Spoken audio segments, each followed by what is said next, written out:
Muy buenas tardes, tengan todos y todas, y muchísimas gracias por acompañarnos a esta importante actividad del día de hoy.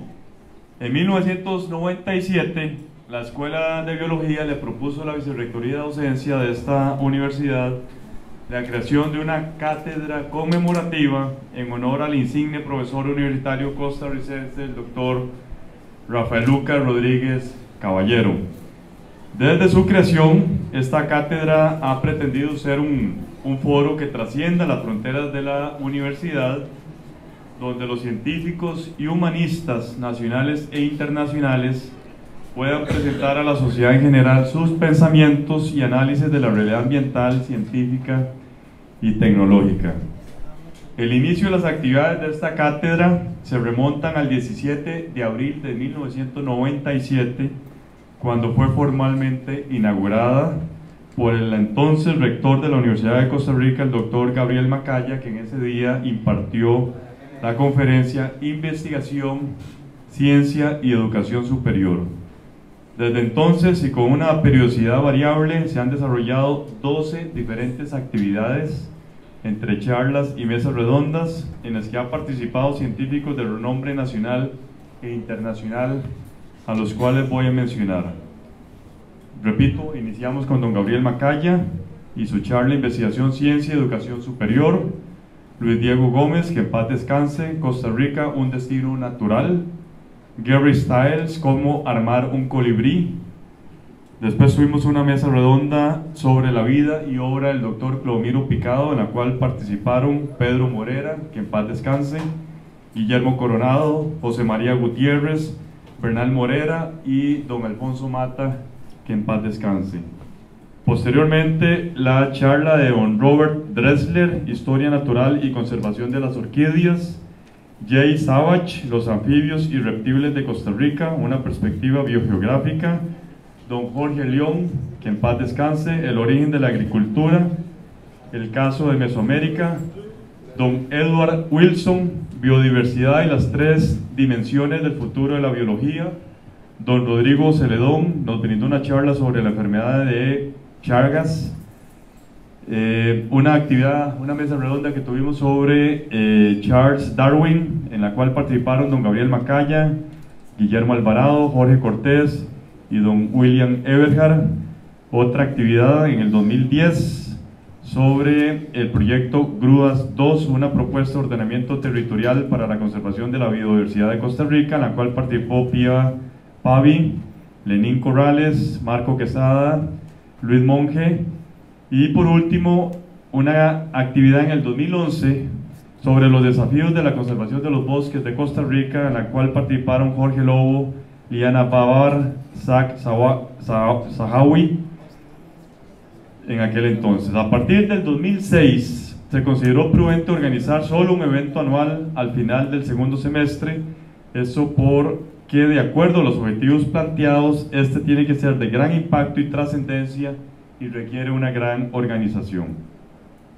Todas las actividades relacionadas con la cátedra son llevadas a cabo y organizadas por la actual Comisión de Acción Social de esta unidad académica, la cual está conformada por los profesores Elmer García, Laura Solís, Jorge Cortés, Manuel Campos y Adarly Romero. Lo que se procura es que estas trasciendan nuevamente el ámbito de la Universidad de Costa Rica, a su vez que constituyen una forma de proyección de dicha institución a la comunidad, también que permitan ser un enlace entre las diferentes universidades nacionales y extranjeras, así como entre las organizaciones gubernamentales y no gubernamentales y la sociedad en general.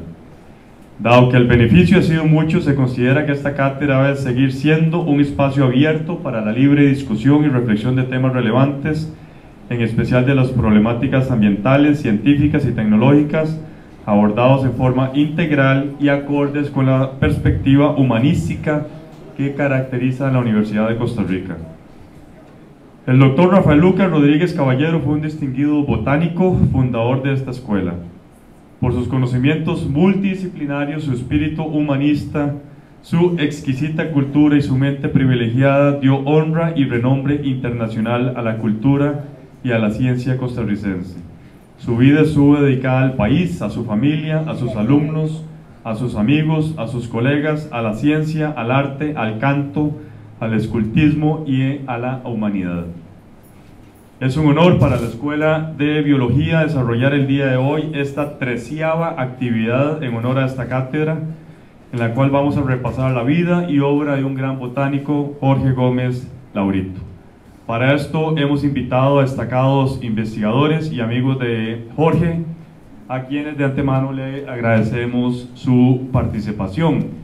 La dinámica que vamos a seguir, vamos a darle 15 minutos aproximadamente a cada uno de ellos en el orden establecido. Vamos a comenzar por Ricardo Soto a mi derecha, luego Rodolfo Ortiz, Carlos Morales y José Vargas. Don Ricardo va a compartir con nosotros algunas, lo que he llamado yo, algunas anécdotas académicas con don Jorge Gómez. Un breve currículum de don Ricardo. Se graduó de bachiller en biología en esta unidad académica y obtuvo la maestría en el Departamento de Ciencias Marinas de la Universidad de Puerto Rico. Fue profesor nuestro del 78 al 2000, donde enseñó entre algunos cursos Historia Natural de Costa Rica, Ecología General, Biología de Manglares, Biología de Algas, Ecología del Bosque Seco y Ecología de Páramos. Fue coordinador durante 6 años del curso de Ecología de Poblaciones de la OET y en el 90, después de terminar la evaluación ecológica rápida de la península de Osa, la TNC lo invitó a trabajar con ellos y tuvo a cargo por 5 años el programa de capacitación y evaluaciones ecológicas rápidas de Centroamérica. Muchas gracias, don Ricardo.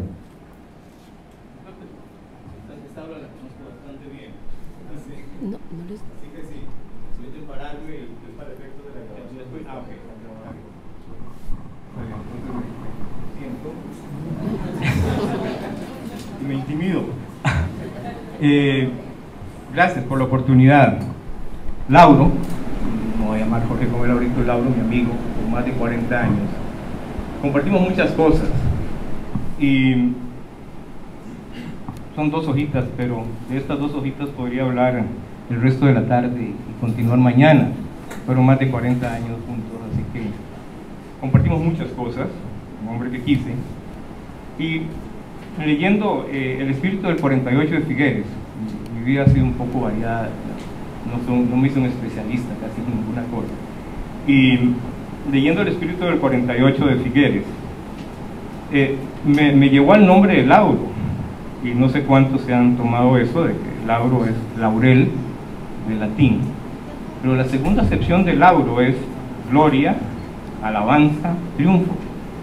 Y cuando José Figueres está hablando de aquel batallón que envió a tomar Limón, el proyecto Magnolia, y el otro era para el Clavel y el proyecto Magnolia para tomar Cartago, él dice que Figueres, que la Legión del Caribe agregó otro Lauro a la bandera de la guerra de Federico Figueres. Entonces, no sé cuántos se habían tomado o sabían el significado del Lauro, como el árbol, y como yo lo llevo como triunfo, con las cosas que hizo, y casi que las otras 3 acepciones de gloria, alabanza. Es alguien que me dio mucho respeto y quise comenzar eso y hacer referencia a Jorge. Hay un grupo de gente de Turrialba. Turrialba es muy particular en la gente que generó poetas grandes costarricenses, botánicos como Lauro, Luis Diego Gómez, Jorge Poveda, son turrialbeños o turrialbanos. El mismo Gregorio Dauphin o Gregorio Dauphin, que pasó por acá un estudiante que admiré, respeté mucho, es un negro que viene, conoce una costarricense y es un tipo brillante, es una persona brillante, hace mucho rato no lo veo. Pero fue de los estudiantes que en este mismo salón yo me quitaba de la pizarra y él se pasaba a discutirme lo que estaba planteando en el curso de Historia Natural o en el curso de Ecología. Y me encantaba eso, esos retos que me ponía Gregorio y que me ponía Luis Fernando Corrales, este pajarero que está acá también. Esa gente me motivó la vida de estar en esta aula. Pero también quería hablar de lo que yo llamo un ascendente, un descendiente de italianos. Laurito, lo mismo que Luis Diego Gómez Pignataro, llegaron acá. También un italiano en esta escuela que yo quise muchísimo, don Antonio Valli, no sé cuántos de ustedes lo conocieron.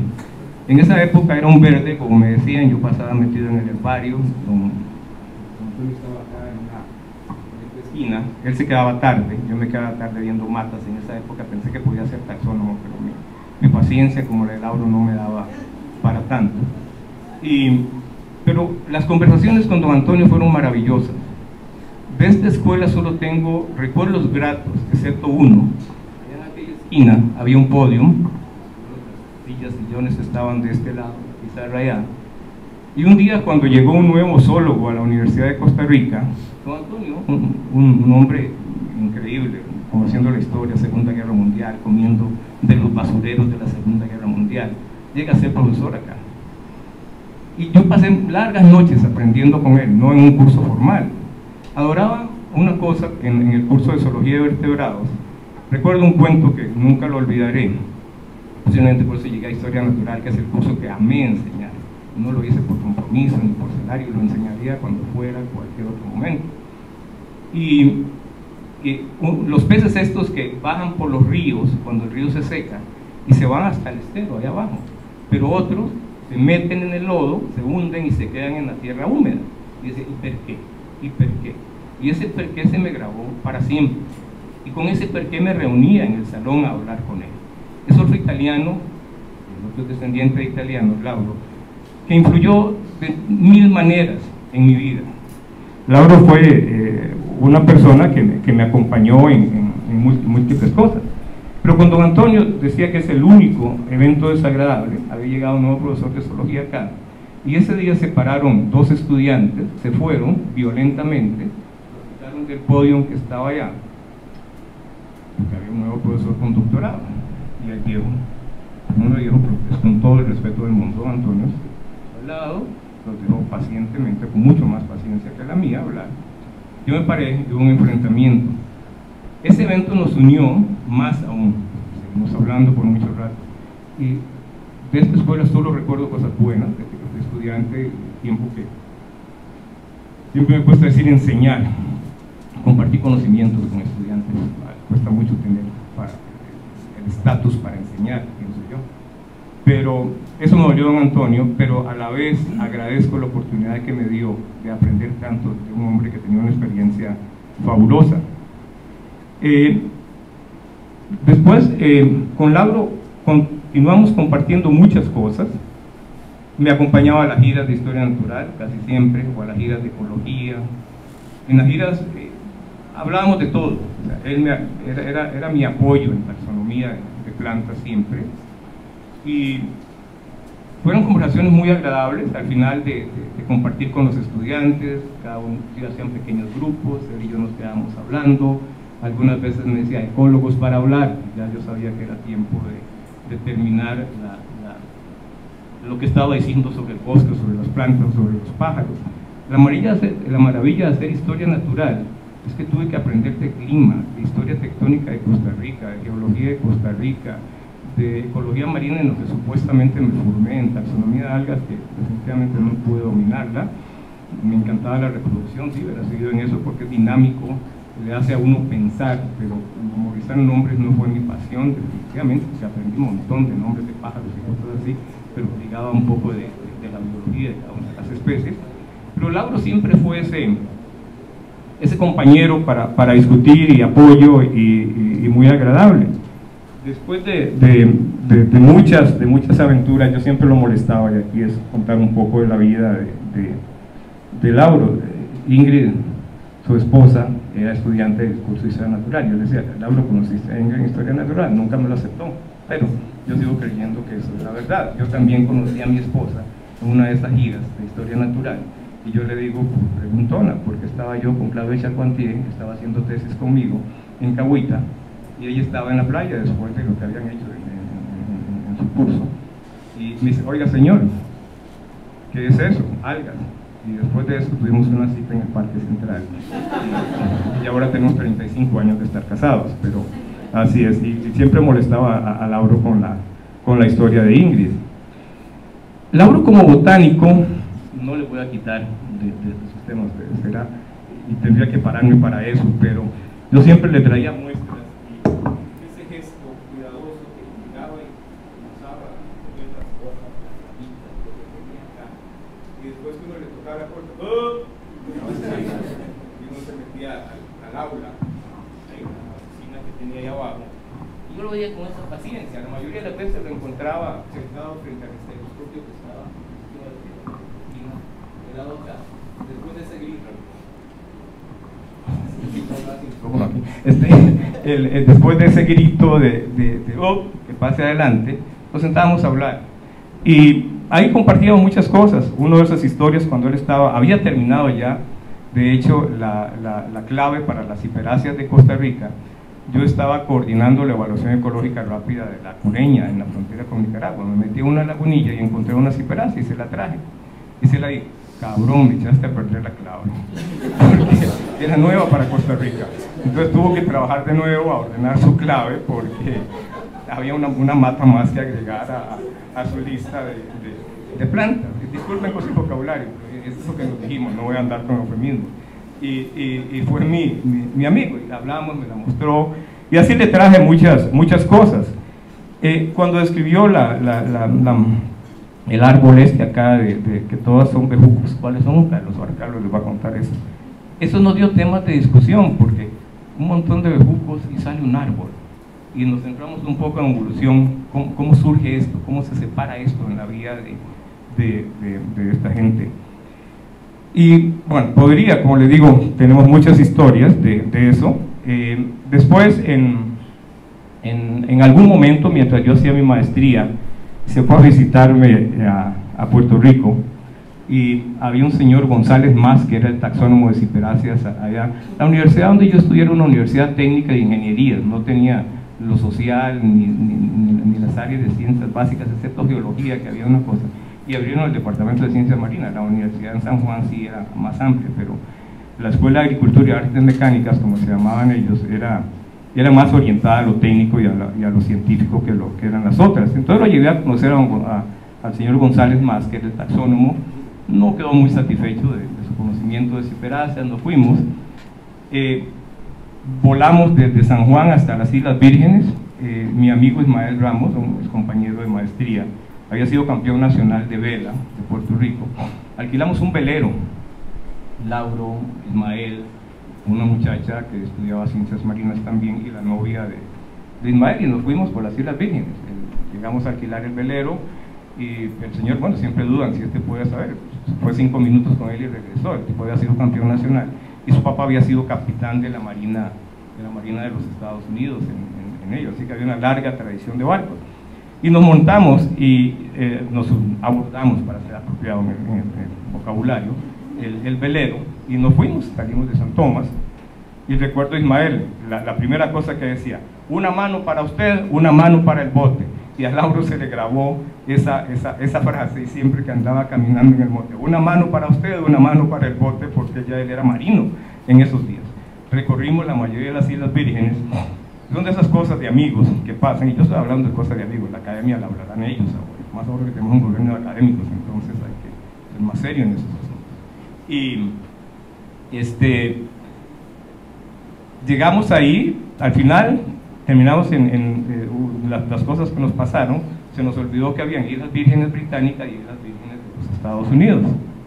Cuando pasamos de las británicas a entrar a los Estados Unidos, nos paran. No teníamos visa para nada de eso. Dichosamente una señora mayor, muy amable, nos perdonó la cosa y nos dejó ir. Seguimos y habíamos comprado posiblemente poca comida, muchas cervezas. Al final teníamos de esos 6-packs, había 2 cajas con 4 de esos 6-packs cada una, pero no teníamos comida. Dichosamente había una amiga que estaba con el papá en un barco en una de las islas y nos dio comida. Bueno, ahí no termina la historia. Regresamos a San Juan.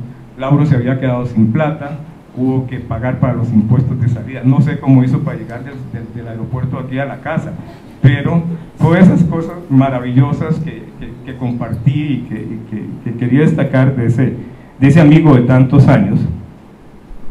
Y luego, bueno, pasó todo esto y me fui, dejé la escuela de biología y me fui con TNC, como decía, me fui a hacer cosas de conservación, cosas de desarrollo sostenible, sistemas costeros, agua dulce, y la amistad se mantuvo. Yo cada vez que tenía oportunidad, viajaba 3 semanas al mes, pasaba una semana en casa, y cada vez que tenía oportunidad, yo venía caminando, me metía a la oficina de Lauro por 1 o 2 horas, hablábamos ahí, me despedía y en algún momento volví a verlo. Y poco antes de que él se fuera, vine, no sé, tal vez unos 15 días antes, una cosa así, no, un poco más, porque me sentí algunas cosas, pero no me dijo nada, no percibí nada en él. Y hablamos, fue la última vez, luego llamaba a Ingrid para ver cómo estaba Lauro, pero es grato, son de esas cosas que a uno le quedan, me marcó don Antonio, me marcó Lauro, y traía unas fotos de una señora brasileña que quería compartir con ustedes, y ahora si quieren circulan esta cosa que traigo aquí, lo pueden buscar a ver quién es Lauro, de pelo negro, de barba negra, y entonces podrán ver quién es él. Pero fue un amigo muy querido, y como todos nos perdonamos. Una de las cosas que nunca hablamos fue de religión ni de filosofía. Él sabía mi posición, cómo era, yo conocía. Lo único bueno de eso, aunque no hablamos, fue que me hizo comenzar a leer de los Illuminati y a ver con curiosidad el billete de $1. Y ese billete es un pensamiento filosófico, político, de poder. Si no lo han visto, con cuidado, véanlo con cuidado. Ese es un billete que tiene mucho. Después de eso, pero nunca hablamos de esos 2 temas, nunca se tocaron en nuestra conversación. Gracias, y gracias con respecto a Lauro. En honor a Lauro, yo digo que cuando entraba a mi oficina, cuando me fui de acá, yo no tenía donde meter los libros, tuve que construir un cuarto en mi casa bastante grande en la parte de atrás, donde los acomodé, y yo le decía a Gretel, a mi esposa, caramba, cada vez que entro me murmuran, me dicen, ¿qué pasa? Ya no me toca, ya no me abres. Y hay varias culpas, tiempo, y esta cosa que está acá que se llama un iPad, que me parece una maravilla, porque aquí tengo a Tolstoy, a Dostoyevsky, a todos completos, y no tuve que cargar mucho peso. Y aunque adoro tocar los libros, decidí que ya tenía que hacer algo con ellos. Entonces ahí hay unos de esos libros, los que se mantienen amarrados con ese mecatito amarillo, tienen nombre. Uno dice Carlos, como heredero del curso de Lauro, ahí está las cosas de botánica, hay para Fede, ya nos saludamos, ahí está lo de anfibios y reptiles que queda, para Paul, si él tiene los libros, que se los pase a algún buen estudiante de insectos, también hay otro para ahí, y ahí están los otros, y todo lo demás, si alguno de ustedes considera que ese libro le va a servir y no lo va a guardar cerrado, siéntase libre de llevarlo. Me decían que lo vendiera al diario, pero vender un libro es como vender un amigo, es una traición de alto nivel. Así que ahí está, si les son útiles, que los disfruten. Y todavía me quedan, que tengo que dar piel. El problema es que mi evolución comencé ahora con Sean Carroll, leyendo The Making of the Fishes. No sé si lo has visto. Me encanta porque escribe en inglés maravilloso, y todo este cuento comencé leyendo de Ice Fish, este pez de la Antártica, que cuando se separó ese pedacito de Sudamérica se separó, y esa es la única cosa que no tiene glóbulos rojos. Tiene un corazón enorme, le circula agua por el medio, hay 15 especies que funcionan así. Y en ese libro él dice, caramba, los jueces gringos, pero nada de gringos ahora, cuando les llega una cosa de que a un fulano que violó a alguien, lo tenían 15 años en la cárcel, y ven el ADN y dice, caramba, este no fue el que violó a esa mujer. Y ven el ADN del que lo hizo, entonces los jueces castigan o liberan a otros, pero tienen que enseñarles la evolución a los chiquillos en la escuela. Es terrible. Y aquí ando 3 libros, uno de alguien que escribió una cosa maravillosa, se llama Crevolution, ¿cómo pronunciarías esto? Y lo compré porque es de los fundamentalistas gringos más acérrimos, pero resulta que Adán y Eva eran fotosintéticos, y el problema es que cuando pecaron, porque era pecado depredar y comer otras cosas, entonces se les cayeron las hojas y quedaron desnudos. y yo me reiría. Y entonces la gente llama o me manda a decir que haga una revisión del libro, compro mucho. Digo, caramba, qué libro más tonto, fue lo que dije yo en el asunto. Y hay dos que si un día, ahora que estamos en cambio climático, ya yo me aburrí de leer los datos de las Naciones Unidas y las reuniones, si la temperatura sube medio grado o un tercio de grado. Hay uno que se llama Tercer Horseman, el tercer jinete, un poco en relación con el apocalipsis, y es cambio climático en el contexto histórico. 1315 a 1316 llovió tanto que no había alimento en Europa occidental, se moría de hambre la gente. Y la cosa del ser humano que me llamó la atención, la parte que más me llamó la atención hasta ahora del libro, todavía no lo he terminado, es escoceses e ingleses peleando, se caían muertos de hambre y seguían peleando.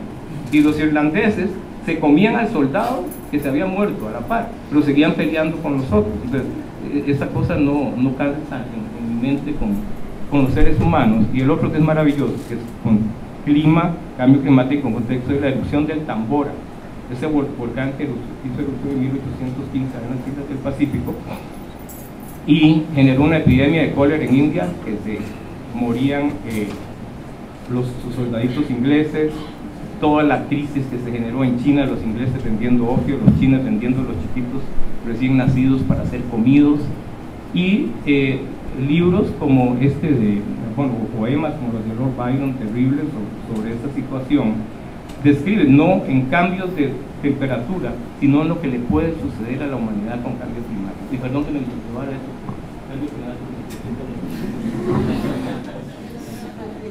Muchas gracias, don Ricardo. Don Rodolfo Ortiz Vargas obtuvo un título como profesor de biología en esta institución, posteriormente el bachillerato y la licenciatura en biología en esta unidad académica y una maestría en biología con énfasis en ecología forestal, catedrático en 1986, profesor emérito desde 2001, emérito de la Universidad de Costa Rica, cofundador de la Reserva Biológica Alberto Manuel Brenes en 1975 y desde ese entonces hasta el 99 director de la reserva.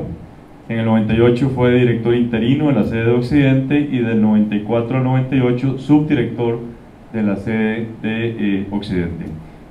El Gordo, como cariñosamente lo conocemos, nos hablará sobre los aportes de Jorge a la Reserva Biológica Alberto Manuel Brenes. Buenas tardes, señoras y señores. Realmente para mí es un honor hablar de Jorge y ahí le discrepo a mi compañero Ricardo. Yo conozco a Jorge desde hace 46 años y voy a contarle la historia. En el año 70, por ahí a finales del 70, me llama don Rafael Lucas. Don Rafael Lucas me decía Gordus Maximus. Me llama y me dice, Gordus Maximus, ¿qué quiere ser usted? Digo, doctor, yo quiero ser botánico. Me dice, no, para ser botánico hay que ser muy paciente, y usted es muy impaciente, y hay que gastar muchas horas sentados en un banquillo. Bueno, eso es lo que estoy diciendo yo, me lo digo diferente.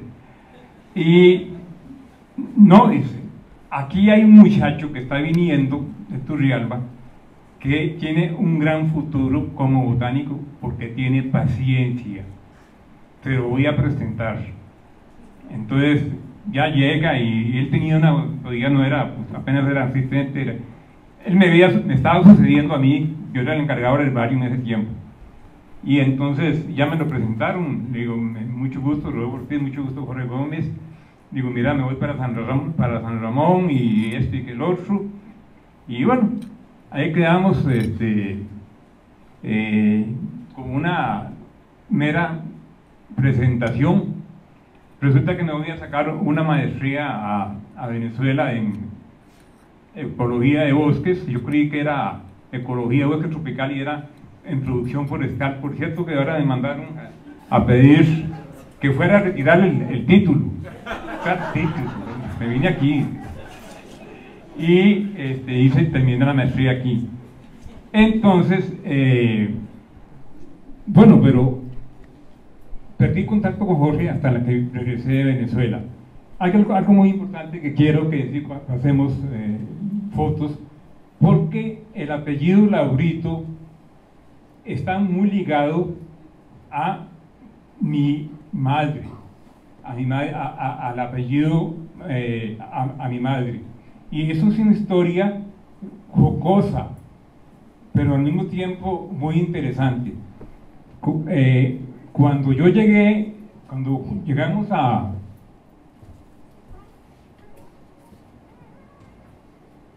llegamos a mi casa, ya yo lo presenté a mi mamá y dice, ¿usted es Laurito? Sí, dice, bueno, viera, y es que yo aprendí sastrería con los hermanos Laurito.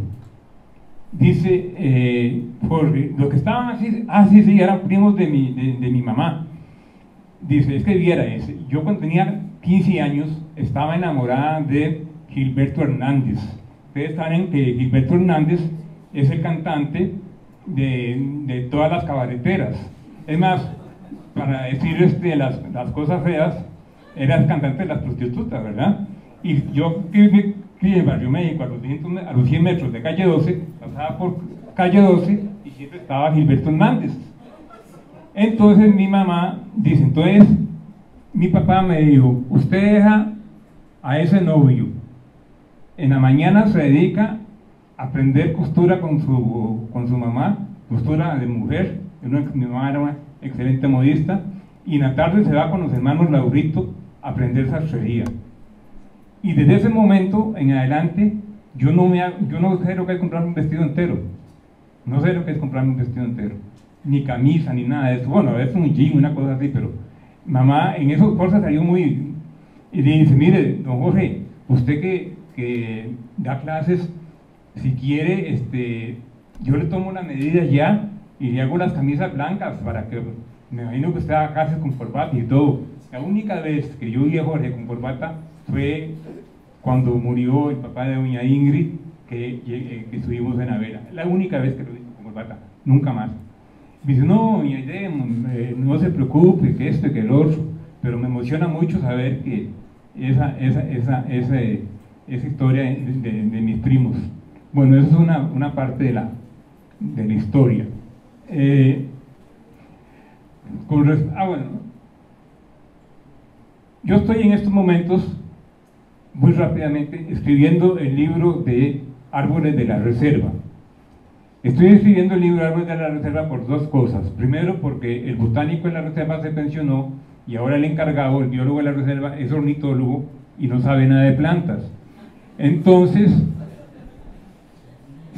en estos días que estuve incapacitado por 4 meses por asuntos médicos, dije, voy a hacer algo, voy a empezar a escribir el libro de Árboles de la Reserva. Entonces, ya estoy trabajando en ello. Resultados, cosas que cuando lo estoy escribiendo junto con alguna gente de Missouri, cuando empezaron a revisar, esto es una descripción de Ocotea morae, una especie escrita por Jorge. Me dijeron, gordo, vea, así como usted tiene escrito eso, nadie lo va a entender, solamente los botánicos. ¿Por qué? Porque usted quiere escribir un libro para que el asistente de biología de allá y los estudiantes entiendan. Usted lo que tiene ahí es muy complicado, es muy complicado. Coja eso, ya lo había terminado, coja eso y lo resume. Y entonces empecé a resumir, y miren, ustedes pueden creerme, pero resumir es más fácil construir una casa nueva que remodelar, y era como me ha costado resumir. Y entonces la otra fotografía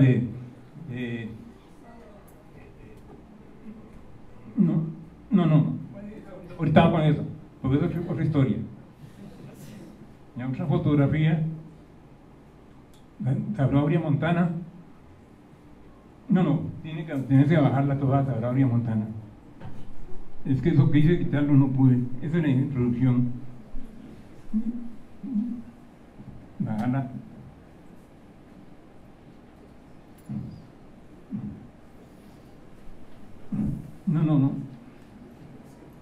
No, te fuiste muy rápido, está en la página 3.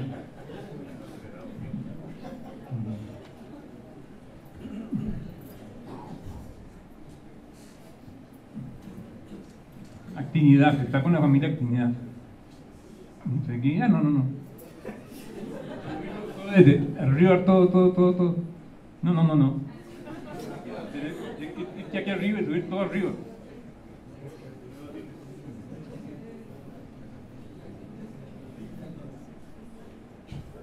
Bueno,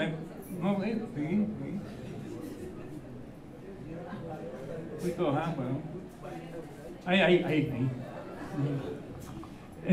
Como ustedes ven la descripción de Lauria Montana, bueno, está historia natural, pero exactamente está muy resumida, lo más resumido posible, con las fotografías bueno, ahí es ratea verticillata, pero ahí, sí, dale un poquito más arriba. Sí, y si cae o Montana es lo mismo. Ahí están muy resumidas las descripciones.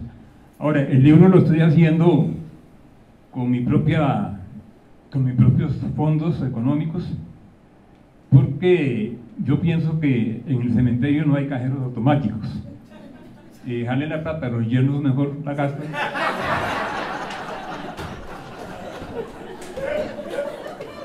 Y ahí sí, porque esta es, aquí voy a discrepar con mi compañero Jorge.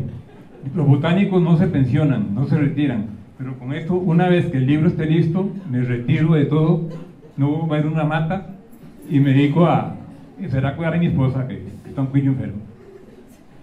Sigamos con la otra, por favor.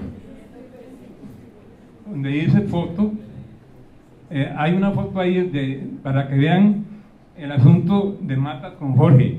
Jorge tenía una capacidad de adaptación tremenda, una capacidad de adaptación, como dirían los genéticos o los ecólogos, una plasticidad genética para adaptarse a las cosas sin chistar. Bueno, voy a ponerme, ese saco rojo tiene dos historias. Después, ahora hablo de lo otro. Cuando yo siempre creí que la presentación de una tesis es un acto solemne, muy serio, y cuando murió el doctor Fournier, en paz descanse, todos los tesistas que él tenía, que yo era miembro del tribunal, yo quedé como director de tesis. Entonces yo me ponía una gabacha y una corbata, y pasaban de Jorge, y me decía, gordo, ¿sabe qué te parece con esa gabacha, mae? Aquel carajo gay de educación. Entonces, bueno, y ahí dije, no, está feo, ¿ah? Que me comparen con ese chaval, y más que yo no lo resisto. Entonces ya me vine con saco, ese rojo. Ay, mae, con ese saco, sí. Y mae, ¿dónde toca? ¿Cómo? ¿Dónde toca? Y dice, te parece músico de la Sonora Santanera. O sea, no le quedé bien nunca. Al final de cuentas venía con camisa y corbata nada más. Así con Jorge, mi manera de venir a punto de tesis nunca le quedé bien. Hacemos una otra, por favor. De una cocina, y dice primer cocina. No. Sí. Bueno, esa fue la primera cocina que tuvimos en el primer rancho que fuimos a la reserva. Y era increíble, ¿verdad? Porque lo que llevábamos, había que caminar de las 10 de la mañana a las 5 de la tarde. Cada uno llevaba, yo le decía a los muchachos, yo les tengo una sabanilla, y cada uno llevaba un saco de un kilo de arroz, un kilo de frijoles, como ven ahí, y ahí cocinábamos. Y en la noche me decía Jorge, gordillo, aquí este piso está muy frío, mae, déjeme dormir debajo de la cocina porque la cenicita está caliente. Entonces se ponía un plástico, ponía el salveque como almohada y ahí se acostaba. O sea, él siempre se adaptó a las circunstancias. Siempre ahí hicimos las primeras colectas, por supuesto, como le digo, en ese libro de árboles, el 90% son colectados por él, el 90% son colectados por él, y ese libro yo lo voy a tirar y lo voy a regalar, así que cuando esté listo, los que quieran, me llaman, me ponen un correo y entonces yo voy a tirar como 100 ejemplares. ¿Qué más puedo decirles? Pasemos a ver. ¿De Jorge? No, bueno, ya eso ya Ocotea Morae, ya lo vieron.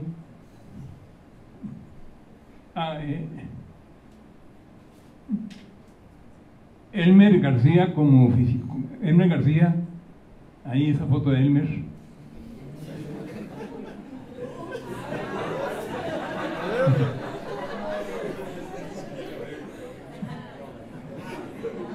Ahí yo diría que Jorge se había degradado un poco, porque tienen etiqueta roja. Y al final de cuentas, me dijo, Gordillo, ¿para qué vamos a tomar etiquetas rojas? Si verá que es vara, tomemos solo All Par. Y simplemente, y ahí sí, cambió la etiqueta roja por el All Par. Y en eso, pues, yo lo vacilaba, pero ahí sí se había ya degradado, ya después no empezó a usar la etiqueta roja y a mí tampoco. Entonces, cuando me tomo un traguillo de vez en cuando, ahí con algunos amigos, entonces me tomo un All Par. ¿Qué más puedo decir? Bueno, la colección de plantas, les digo, es increíble, increíble. Eso se lo voy a dejar a don Carlos Morales, porque él, aquí en la lista que tengo, que por cierto, revisando, han habido muchos cambios en la taxonomía, en la sistemática de plantas, y no sé si la gente del herbario ya estará consciente de eso, pero muchas euforbiáceas pasaron a filantáceas, etcétera. La familia Fabaceae es una sola, ya por dicha le quitaron todas las subdivisiones, pero en fin, ya eso es lo que quiero hablar de Jorge. Realmente para mí fue un honor. Otra anécdota más es que nos vamos al rincón de la vieja Miravalles colectando, y entonces no había campo, y nos dice el guarda, solo campo hay en el cuarto del horcado. Y dice, pues Jorge, no importa, nos metemos ahí. Y era muy ordenado. Una cosa que tiene Jorge era que era sumamente ordenado. Llegó, se acostó, cogió su revólver 45, lo puso debajo de la almohada y dice, yo primero disparo, pues pregunto. Y puso los zapatos delante del pardal de la cama de adelante, de los pies, ordenados. En la mañana encuentro los zapatos, bueno, durante la noche llego y me dice, Gordo, ¿qué te pasa? ¿No ves lo que estás haciendo? ¿Qué? Me tiraste del reloj y te lo pegué en la cabeza, aquí en el ojo. Digo, madre, perdona, es que yo no puedo venir con reloj. Y lo tiro. Me dice, ¿sabes que el reloj no se quita? No, para nada se quita. Bueno, ya me lo regalo. En la mañana, cuando ya se levantó, me dice, Gordo, ¿qué pasó con los zapatos? ¿Y cuáles zapatos? Dice, ¿usted los dejó ahí, madre? Dice, vea dónde están todos tirados por ahí. Yo no sé qué pasó, pero los zapatos estaban tirados.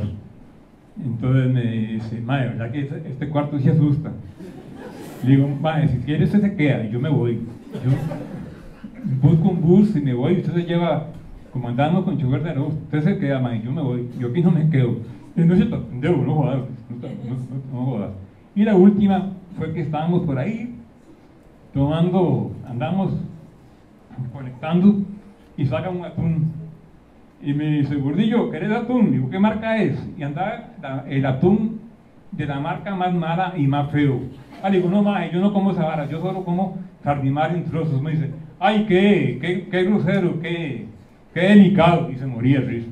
Con esto quiero terminar la exposición. Realmente para mí fue un honor realmente haber compartido con Jorge toda una vida colectando. Hablamos mucho, y hablábamos cosas, y siempre tenía algo, siempre me regañaba por algo, pues ya no le hacía caso. Ya no le hacía caso, pero realmente muchas gracias, y a la comisión, gracias por invitarme. Gracias. Muchas gracias, don Rodolfo. El doctor Carlos Morales Sánchez obtuvo una licenciatura en Biología con énfasis en Biosistemática en esta institución. Posteriormente un doctorado en Ciencias Naturales en el Instituto de Botánica Sistemática de la Universidad de Ludwig-Maximilian de Múnich, Alemania. En el 98, docente investigador de esta unidad académica, especialmente dictando cursos como Introducción a la Flora de Costa Rica, y también haciendo investigación con interés en estudios florísticos, regeneración de bosques, etnobotánica y cultivo de especies nativas de la flora costarricense. Es curador del herbario Dr. Luis Fournier Origi de la Universidad de Costa Rica. Ha sido editor de las revistas científicas Brenesia y Lancasteriana, miembro del comité editorial de la revista Biología Tropical y coordina la Comisión de Currículum, Credenciales y Reconocimiento de la Escuela de Biología. Carlos nos va a hablar sobre los aportes de Jorge a la botánica costarricense. Muchas gracias a todos por estar aquí. Me cuesta usar el micrófono porque tengo que estar mostrando plantas y algunos especímenes de herbario, entonces espero que me comprendan. Quise poner este árbol aquí a la vista de todos porque estaba demasiado escondido. Es una de las especies que describió Gómez Laurito y que Rodolfo mencionó ya varias veces. Esto es Cocotea more, la especie dedicada a Víctor Mora, pero bueno, vamos a mostrar varias cosas así como en cierto orden. En la foto, bueno, obviamente aquí pueden ver a Rodolfo Ortiz y a Lauro. Esto fue hace mucho tiempo, ¿verdad, Rodolfo? En Manglar de Tibibes. Ese es un sitio al que nos gusta mucho ir porque la primera vez que yo fui allí fui precisamente como asistente de Gómez Laurito, y es el manglar más cercano que tenemos, y a la vez es un manglar donde encontramos todas las especies de manglar, entonces tenemos esa enorme ventaja. Esta es una foto que tomó un estudiante en la reserva de San Ramón. Es que la reserva de San Ramón es un referente cada vez que hablamos de Gómez Laurito. Lauro, como le decíamos cariñosamente, y era que estaban allí observando una muestra de un árbol con hojas muy grandes que la mayoría de gente no conocía.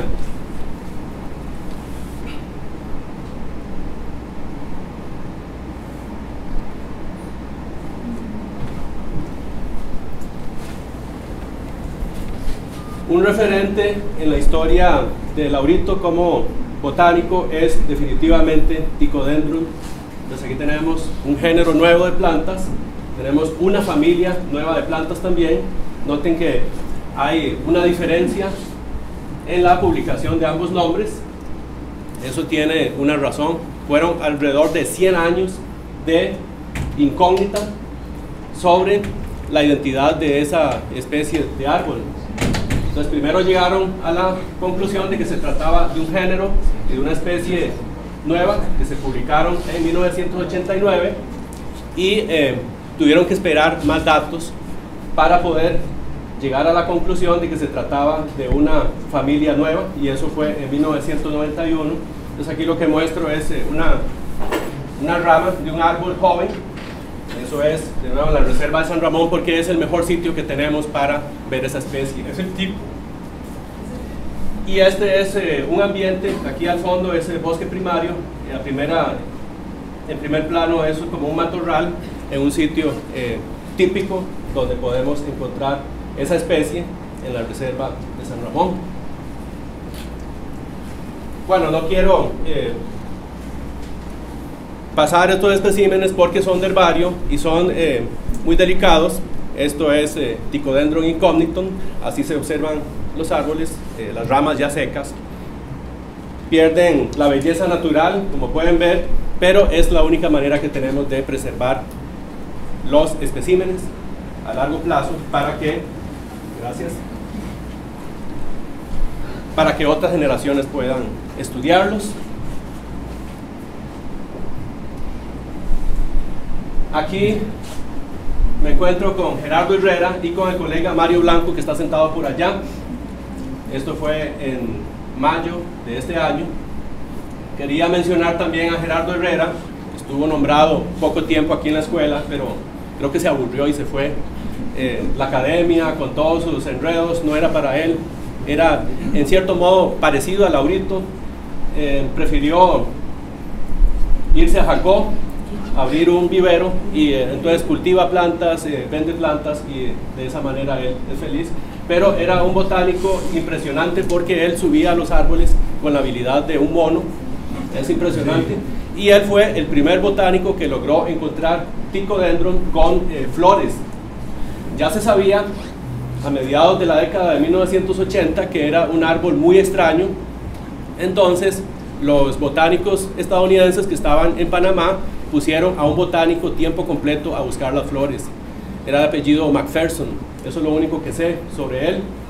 Pero tuvo la mala suerte de que Gerardo, en 1987, aquí son los datos del espécimen que él recolectó cerca de la colonia palmareña, Gerardo Herrera se le adelantó, y entonces por eso Ticodendrace, Ticodendron y Ticodendron incognitum fueron descritos aquí en Costa Rica, no en Panamá, no en Missouri, no en Nueva York, no en Chicago, que era donde estaban los botánicos más activos con las plantas neotropicales. Eso es definitivamente un hito en la historia botánica de este país y de toda Centroamérica, porque este árbol se encuentra desde el sur de México hasta Panamá.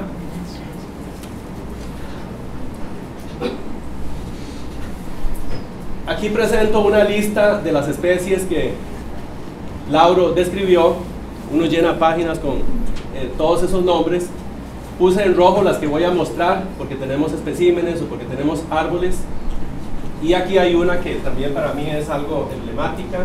Se llama Cocoloba liportici.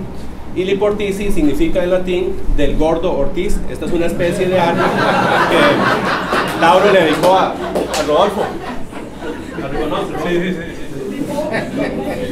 Cocoloba liportici. Entonces, eso es un genitivo latino. Entonces, lo que hizo allí, lo que hizo Lauro fue latinizar el apellido Ortiz como Orticius. Y la doble I aquí, entonces es la terminación del genitivo latino que significa del gordo Ortiz.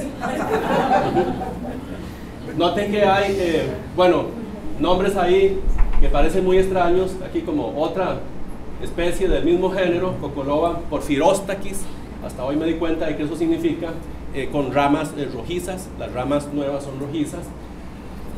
Estas, Cyperus, él describió varias especies, concretamente 9 especies de ciperáceas, y las plantas que tenemos aquí de adorno no son casualidad. Lauro era especialista en ciperáceas. Noten esta planta qué bonita. Y aquí tenemos otras de la misma especie. Esto se llama Cyperus involucratus. Esta es una variedad que tiene así como listas blancas.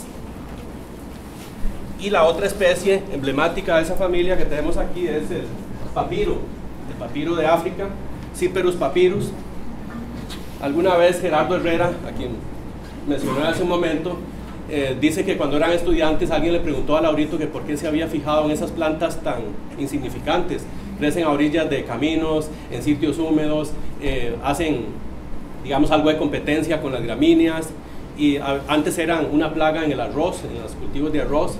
Pero él dijo muy simple, nadie les prestaba atención, yo quería hacerlo, y realmente lo hizo. Y se convirtió en un experto mundial, respetado mundialmente en las ciperáceas.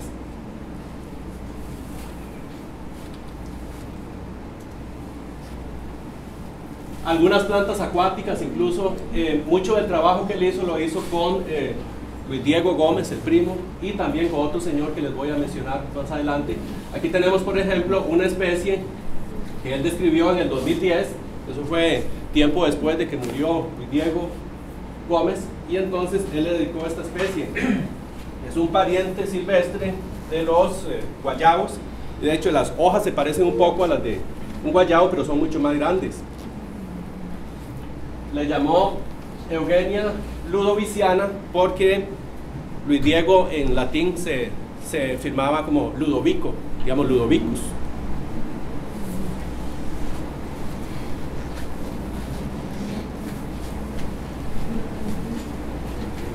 Muchas especies más allí. Una cosa muy interesante en las especies muchas especies que describió Laurito es que tienen referencia a topónimos, es decir, nombres de lugares. Aquí por ejemplo Guaria Talamancana, aquí Abracanthus tilaranensis, entonces se refieren al sitio de donde fue recolectada la especie primero. Aquí Justicia Vitarcari, eso es un nombre indígena en la Baja Talamanca, Vitarcara. Aquí una especie dedicada a Eduardo Chacón, debe estar por ahí Eduardo. Justicia Peninsularis, de la península de Osa, y aquí un nombre tan largo que cuesta pronunciarlo, ¿verdad? Una acantasia, Cal Reyerela, Río Quebradaciana, porque fue recolectada primero en un sitio que se llama Río Quebradas, ¿verdad?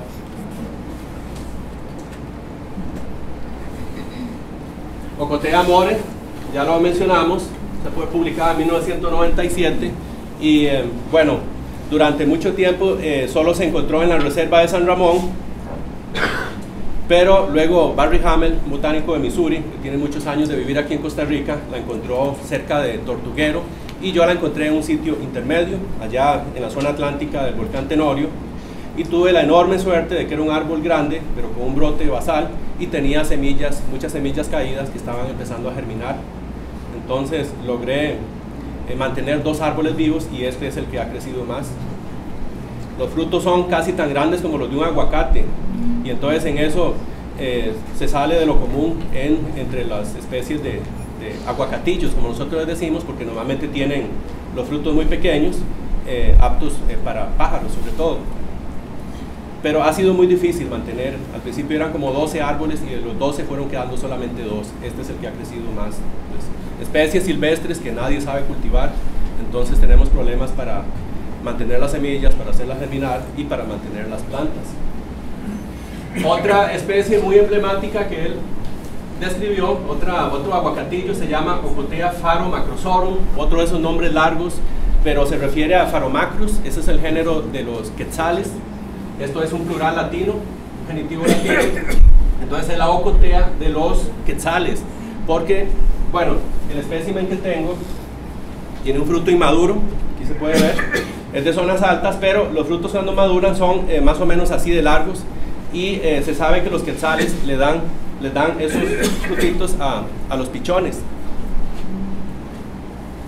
Entonces el nombre es así como, me parece que está muy bien puesto, porque las lauráceas son sumamente importantes para los quetzales y muchas otras aves. Passiflora tica, como dijo Rodolfo, perdón, más bien fue Ricardo, fue también un hito en la historia botánica del país porque todas las especies de Passiflora son bejucos, todas las especies conocidas en Costa Rica. La más cercana, arborescente, estaba en Colombia. Entonces cuando esto apareció aquí en el país, todo el mundo dijo tiene que ser la especie colombiana, pero Lauro y Luis Diego Gómez demostraron que era una especie nueva. Entonces no tiene las hojas muy grandes, pero es una planta completamente arborescente. Son de esas especies que yo considero que deberíamos de tener en los jardines, pero nosotros tradicionalmente queremos sembrar solo las especies conocidas o las especies que son traídas de muy lejos, sobre todo de Asia. Hasta una orquídea se dieron el lujo de describir Lauro y Luis Diego Gómez, una orquídea terrestre, Pterictis leo, es impresionante.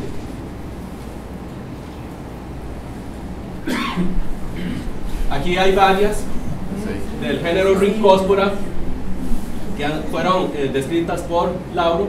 El Rhincóspora es uno de los géneros de las hiperáceas. Entonces noten que las 2 especies africanas que tenemos aquí son muy atractivas, sobre todo el papiro, pero las especies nativas son como esta. Entonces por eso le preguntaron a Laurito cuando estaba empezando por qué se había fijado en estas plantas que parecen insignificantes, pero obviamente él les encontró el sentido y la importancia que tienen como todas las demás plantas en la naturaleza. Esto es Rhynchospora talamanquensis y obviamente es de la región de Talamanca, aunque la han recolectado en otros sitios como Cotobruz en este caso. Aquí está Ticodendron, que ya mencionamos. Toda la especie propiamente fue descrita en 1989. Aquí una ciperácea que él le dedicó al profesor de maestría que tuvo en el Museo Field de Chicago. Era un japonés de apellido Koyama. Aquí, Utricularia uxoris. Uxoris en latín significa de la esposa y fue dedicada a doña Ingrid.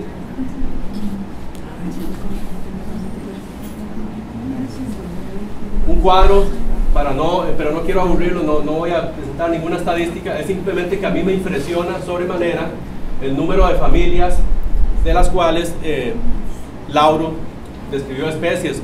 Entre los botánicos, como las plantas son tan diversas, normalmente lo que existe es que uno se especializa. Aquí está Mario Blanco, que no me deja mentir, él es especialista en orquídeas, pero igual que Lauro se mantiene como un botánico generalista. Entonces, aunque él era especialista en ciperáceas, noten que describió 9 especies, también describió entre las acantáceas 9 especies. Las acantáceas son hierbas y arbustos, generalmente con flores muy atractivas, pero es impresionante el número de familias, 23, de las que describió especies. Esta la puse de otro color, Smilacaceae, porque es una especie que viene a publicarse el año entrante. Va a ser la última, definitivamente la última en que aparece Lauro como coautor. Aquí 3 especies que dedicaron otros botánicos a Lauro. Aquí Franco Populi del Jardín Botánico de Lancaster. Ya que mencionaron italianos, él es otro de esos italianos que llegaron a América y han tenido mucho éxito con las plantas. William Burger de Field Museum en Chicago. Potea gomesi, esta también es descrita de la Reserva de San Ramón. Y puse esta Aquararibia gomesiana, que es también otro de esos arbolitos pequeños que yo desearía ver sembrados en jardines, porque, bueno, es de la zona atlántica, pero crecen en el sotobosque, tienen unas flores atractivas, hojas atractivas. A veces me pregunto qué es lo que estamos esperando para empezar a entrar en el bosque, no solamente a cortar ramas para preparar estos especímenes, sino también buscar semillas, buscar frutos para empezar a cultivar en parques y en avenidas y en jardines personales estas especies. William Albertson se llama el botánico especialista en este género, y noten, bueno, en 1989 fue que esta es la ilustración que viene en la publicación. Noten que es una publicación, una ilustración muy malita, entonces es más informativo el espécimen de varios, no conocemos ninguna foto. Y aquí está en etimología lo que él escribió en el artículo sobre por qué dedicó esa especie a Lauro. No sé si todos pueden entender ahí.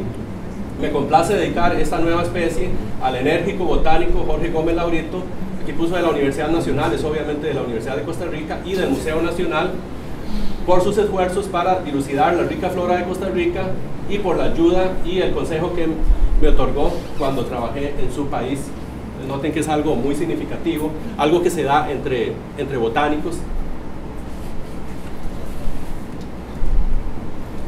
Pasión por la lengua latina es algo que compartía yo con Lauro, y a menudo teníamos eso de que no solamente en los títulos de ciertos artículos, no tenía que, esto era una colección, esta fue la última, la número 14 de una serie de publicaciones que Lauro compartió con Luis Diego Gómez, sino que aquí lo que llama la atención es que la mayor parte del artículo está escrito en latín. Solo hay menos de un renglón de resumen en inglés, 2 renglones de resumen en español, y todo lo demás está en latín. La diagnosis latina y la descripción completa en latín, y también la dedicatoria, pues, Burmeistera Inti. Aquí dicen que se la dedican al pequeño amigo Inti Chacón. Entonces, y la segunda página del artículo era solamente una ilustración. Eso es una característica más de Lauro. Él no era de muchas palabras para escribir, él era muy concreto En ese sentido, él era un taxónomo muy eficaz.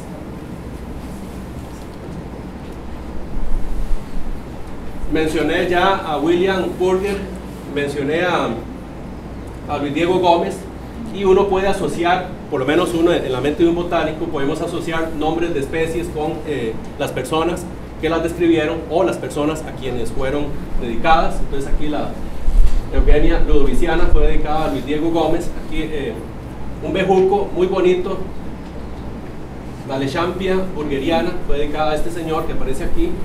Y estos dos señores, William Burger y Luis Diego Gómez, fueron las dos personas desde el punto de vista botánico más importantes en la década de 1980 para el lauro.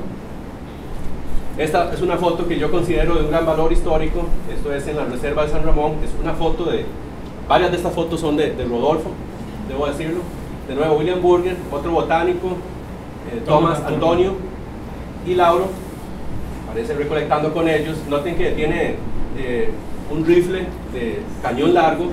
No lo usaban para cazar, no lo usaban para intimidar a nadie, lo usaban para bajar ramas de árboles que de otra manera era imposible alcanzar. Y él era muy buen tirador, eso lo sabemos muy bien. De nuevo, estas son fotos de Rodolfo. Noten las dificultades para llegar hasta la estación de la reserva de San Ramón en los años 80, 70 y 80.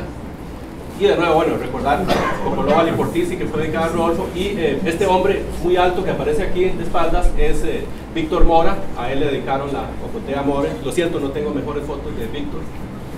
Fue el biólogo de la reserva durante mucho tiempo. Y hay aquí un gran contraste. Ese sitio donde estaban ellos atascados es este mismo, en marzo de este año. Entonces noten que pusieron bandas de cemento y entonces ahora todo el año pueden entrar vehículos de doble tracción y eventualmente en la época seca pueden entrar microbuses. Bueno, otras facetas, ahí estas también son fotos de Rodolfo, estas tres. Lauro, todavía con pelo negro y barba negra, en Tivives. Aquí, bueno, una foto un poco borrosa, pero en la zona atlántica, en un río entre Puerto Viejo y Bribri, al que a él le gustaba mucho llevar a los estudiantes. Aquí camino a la reserva, camino a la estación de la reserva. Aquí se puede ver Silvana Martén. Voy a mencionar a Silvana enseguida, una colega nuestra que ahora está trabajando en México. Lauro, Rodolfo, dos estudiantes de intercambio alemanas. Y aquí era, bueno, en marzo, 12 de marzo fue, 12 de marzo. El día que depositamos las cenizas de Lauro justo al final de esta cuesta. Y aquí está el rótulo que dice Cuesta de Lauro. Justo al frente de ese rótulo, al pie de un árbol, se depositaron las cenizas. Fue un acto muy emotivo.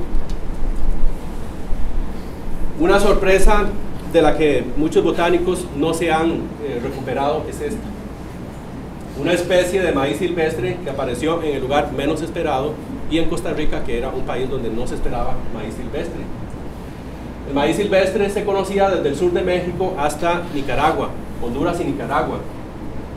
Pero la bióloga que les mostré antes, Silvana Martén, en 1999 viajó a las Islas Murciélago, en Guanacaste, y trajo una muestra de un pasto muy raro. Nadie supo identificarlo. Ella provisionalmente le puso el nombre Olira. Yo conozco bien el género Olira porque lo estudié en mi tesis de doctorado. Entonces yo solamente le puse, no es Olira. Se lo mostré a Lauro, pero lo guardamos en... Pasaron varios años, eso fue entre 2008 y 2010. Y de repente apareció de nuevo el espécimen, ahí lo vi, buscando algo en las gramíneas. Y entonces yo se lo llevé a la oficina, a Lauro. Y en broma, ojo, en broma le dije, Lauro, ¿qué hace este maíz aquí? Y él dijo, así muy serio, le estoy siguiendo la pista. O sea, yo lo tomé en broma, él muy seriamente lo había visto. Y también me reveló, esto es algo que nadie sabe aquí, aparentemente, alguien del Jardín Botánico de Missouri, uno de los botánicos de allá, había estado en nuestro herbario, había visto ese espécimen y se había dado cuenta de que estaba mal identificado, pero no dijo nada. Se fue a las islas a buscarlo, pero encontró todas las plantas secas. En 2011, Lauro fue de nuevo, pero también encontró plantas, pero secas. Y aunque sí logró hacer un espécimen que tenemos ahí en el herbario, no permitía ver bien las flores, no permitía ver bien los frutos, de modo que él se preparó muy bien y en 2012 regresó con la suerte enorme. Aquí está Melissa Díaz, que lo acompañó, con la suerte enorme de que encontró flores y frutos. Es como para decirle, tome, ahí está esa especie para que la describa, y es una especie nueva absolutamente, porque es una planta, noten que es metro y medio, tal vez un poco más. Las dos especies más cercanas, que están en Honduras y Nicaragua, son mucho más grandes, son plantas de más de 3 metros de alto y tienen características en las flores y en los frutos que son completamente distinguibles. Entonces, que aparezca un maíz silvestre en Costa Rica, en islas que tienen un régimen de estación seca muy fuerte y que nunca se haya encontrado en el área continental, es un misterio que nosotros no podemos resolver. ¿A cómo se extinguió? Si es que se extinguió en el área continental y se mantuvo en unas islas que probablemente todo se seca.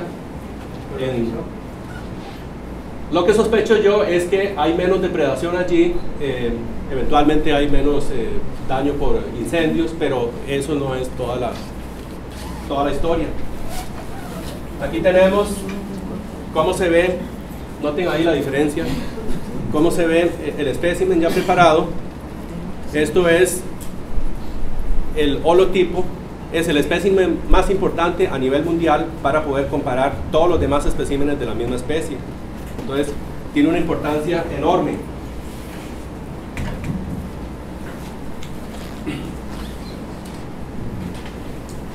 Una nueva especie se va a publicar con toda probabilidad en el 2015 y va a ser la publicación número 93 del lauro. Noten que esta botánica hondureña, Lilian Ferrufino, está poniendo al lauro como coautor porque ellos empezaron a ver la especie juntos y se dieron cuenta de que era algo nuevo. Lilian, y eso es un ejemplo de que el lauro no solamente dejó un gran aporte en la reserva de San Ramón, en el curso de flora, en nuestro herbario, sino también en la formación de gente.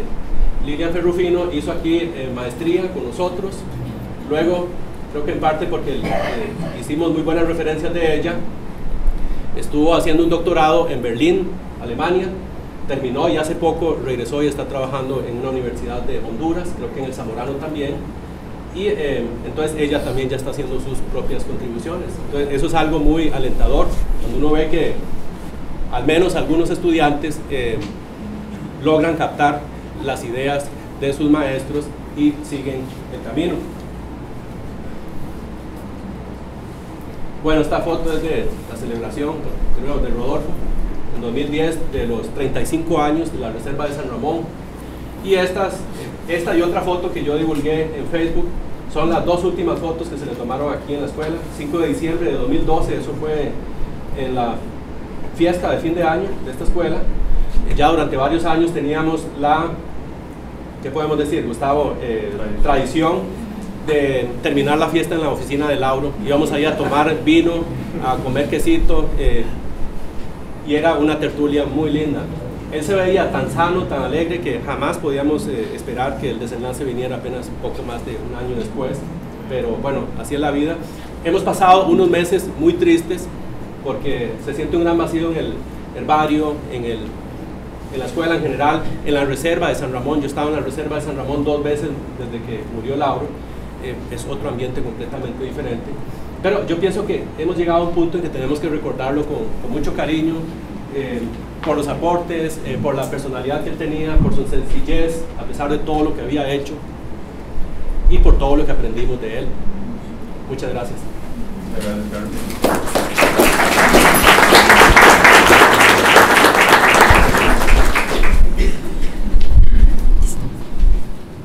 El doctor José Antonio Vargas Zamora se graduó como bachiller de biología en esta unidad académica. En el 86 obtuvo el doctorado en ecología marina en la Universidad de Rhode Island. Desde el 74 es docente de esta escuela y ha participado desde entonces en el curso de Zoología 1, catedrático desde 1990, miembro fundador y director del CIMAR durante 13 años. Su investigación se centra en la ecología de sedimentos marinos. Desde el 83 colabora con la revista Biología Tropical y a partir del 2000 investiga sobre la historia numismática de Costa Rica, y casualmente nos va a hablar sobre los aportes de Jorge en esta disciplina que probablemente muchos no conocían que Jorge hacía aportes importantes o hizo aporte importante en la numismática. Gracias, José.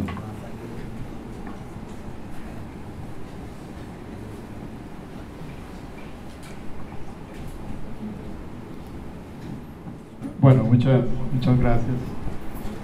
Hablar de un amigo es un gusto, hablar de don Jorge Gómez es un honor.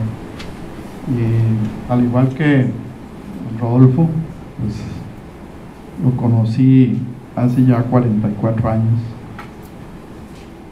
Voy a empezar con una anécdota.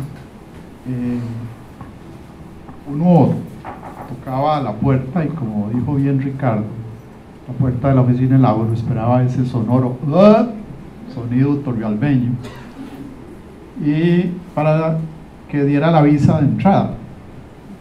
Y él siempre me saludó con mi apodo, que no voy a decir aquí por respeto a la audiencia. Nunca me dijo el nombre mío, siempre me saludaba con mi apodo, y esa era una forma de decir: somos los mismos de hace 44 años. Bueno, llegué hace como unos 5 años, tocó la puerta de la oficina y le digo a Lauro, hay oficina en la que acaba de ir a echarse unos libros. Y entonces dije, sí, hagamos oficina. Entonces nos fuimos para uno de los bares aquí, que no voy a hacer la propaganda gratis, y yo no había almorzado, entonces me pedí un casado. Lauro se pidió sus típicas birras. Cuando estaba por empezar el casado, llegó una estudiante desesperada que tenía que haber hecho examen de ampliación y había llegado tarde. Y entonces le dijo a Lauro, es que necesito hacer el examen de ampliación, toda la cosa es ampliación de botánica. Y entonces Lauro se quedó viendo el casado mío y le dice a la muchacha: vea, hagámoslo aquí rápido, dígame el nombre científico y la familia de todas esas plantas representadas en el casado. Repollo, plátano maduro, tomate, arroz, frijoles y otro montón. Bueno, la muchacha por dicha aprobó el examen. Vamos a empezar con esto.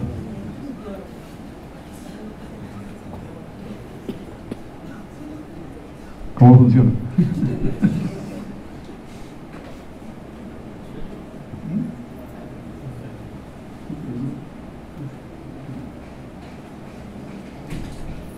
Ok, esa es la primera moneda de Costa Rica.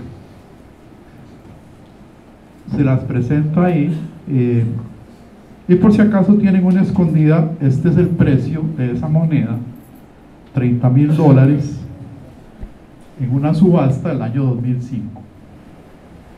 Esa moneda tiene el tamaño de una monedita así como de 5 colones, es de oro. Solo hay 4 ejemplares reportados, uno está en el museo. El último que apareció estaba en un brazalete como arra, que una señora muy cándida llevó a una joyería y le compraron el brazalete por el precio en oro del brazalete. Salió feliz con $1,000 $.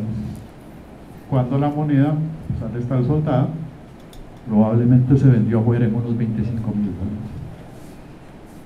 Bueno, entonces una vez llegaron y me preguntaron a mí: ¿eso qué es? Esa planta que está ahí, ¿qué dirían ustedes?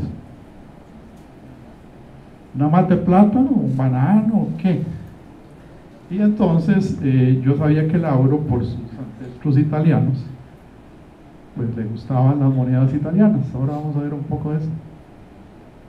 Y ya habíamos hablado de hacer, una vez que estábamos precisamente haciendo oficinas, que nos preguntábamos qué diablos era eso que estaba ahí en la moneda de un colón. Y bueno, era una bandola de café, cuando las bandolas de café todavía se reconocían. Por cierto, todavía son bandolas de café, pero lo que pusieron ahí es un hierbajo que puede ser cualquier cosa. Entonces le digo, voy a preguntarle a Lauro, y ya nos pusimos a ver qué era el asunto. Bueno, para no cansarlos con el cuento, eso es una palmera. Ahora, ¿por qué en 1825 se les iba a ocurrir a los que estaban aquí en Costa Rica? Recuerden que nos independizamos en 1821, había que hacer moneda independiente, entonces este es el primer diseño de una moneda independiente. ¿Por qué pusieron una palmera? ¿Y cuál palmera? Y entonces, a raíz de esa cosa, de esa discusión, le dije a Lauro, ¿por qué no nos hacemos unas conferencias y hablamos un poco, vos que sabes de botánica y yo que algo sé de numismática y armamos algo? Por cierto, algunos de ustedes estarán preguntando ¿qué diablos hace un zoólogo ahí parado?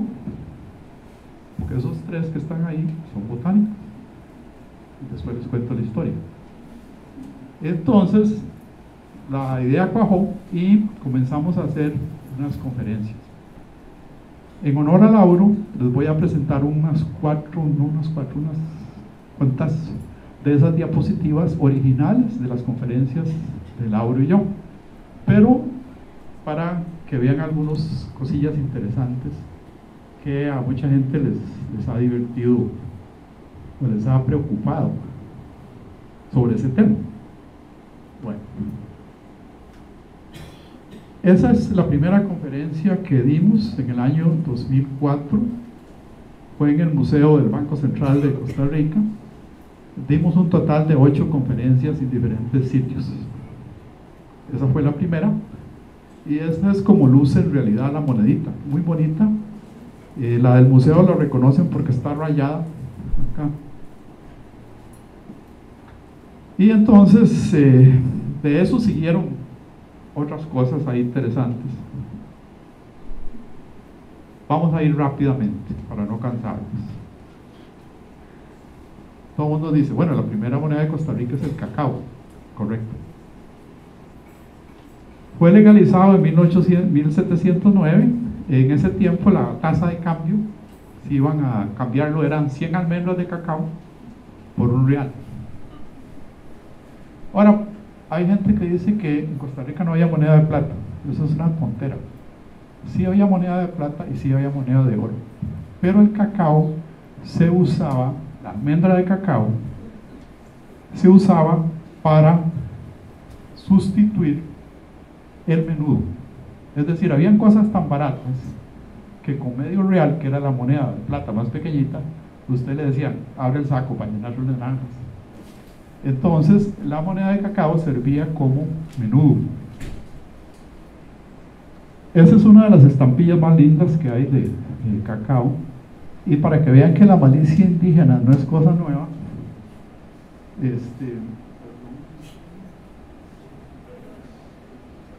ya los indígenas la falsificaban. Le hacían un huequito a la almendra, le sacaban el cacao, la rellenaban con barro y la pasaban. Bueno,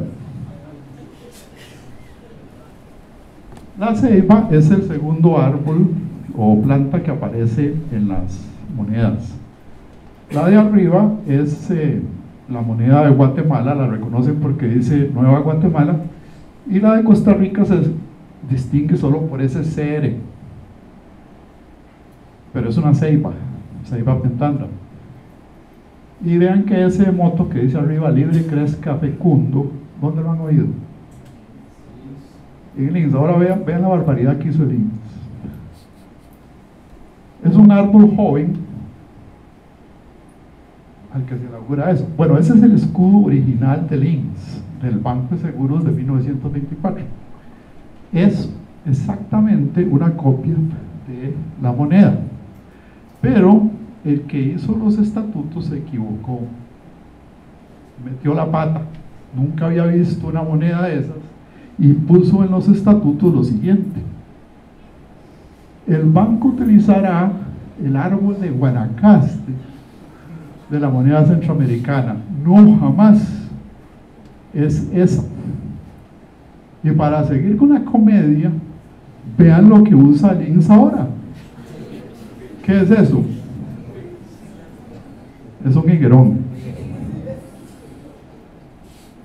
Entonces nadie se ha tomado la molestia de corregirlo. Con Lauro nos divertimos con esto, pero es increíble. Bueno, vamos más adelante. Esta es la segunda planta que aparece en monedas de Costa Rica. Tenían gusto para hacer monedas. Esta es la moneda de 1842 del tiempo de Carrillo. Por cierto, lo que aparece en el billete 1000 ahora como escudo de Carrillo es una reconstrucción de 1955. No tiene nada que ver con el escudo verdadero. Este es el escudo del estado de Costa Rica, que es una estrella radiante. ¿Y por qué radiante? Radiante quiere decir que brilla por sí mismo. Entonces un estado soberano es un estado que brilla por sí mismo. Carrillo hizo el estado soberano. Costa Rica era así, un estado soberano. Entonces se representa con una estrella que emite luz propia, y abajo tiene dos plantas. Por cierto, la bandera del estado de Costa Rica de Carrillo, ¿cuál es? Aquella, la de la Universidad de Costa Rica. Entonces el tabaco aparece arriba, es una matita de tabaco, porque era el principal cultivo.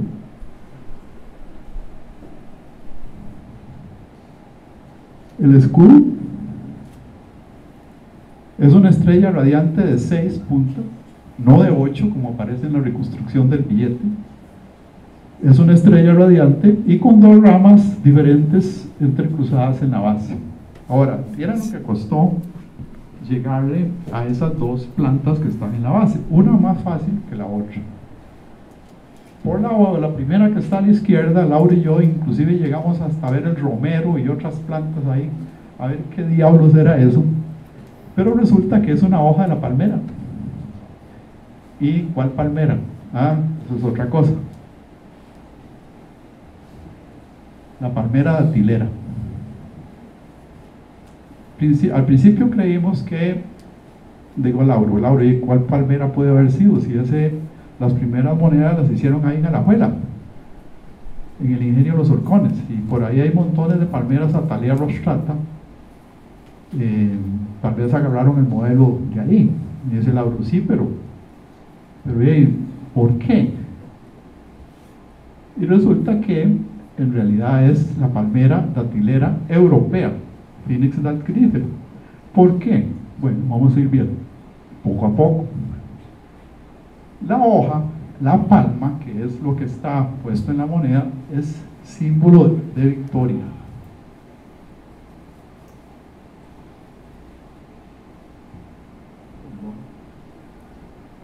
En esa primera moneda, entonces, lo que está es una palmera, pero una palmera datilera. En la moneda de Carrillo, la palmera, la hoja está ahí. Entonces eso es símbolo de victoria. Ok. La palmera datilera, ¿qué es esa? Resulta obvio que es un símbolo ¿de qué puede ser símbolo? Y crece muy recto. Es una símbolo de rectitud. Pero también las palmeras se aguantan cualquier huracán casi. Entonces es un símbolo de fortaleza.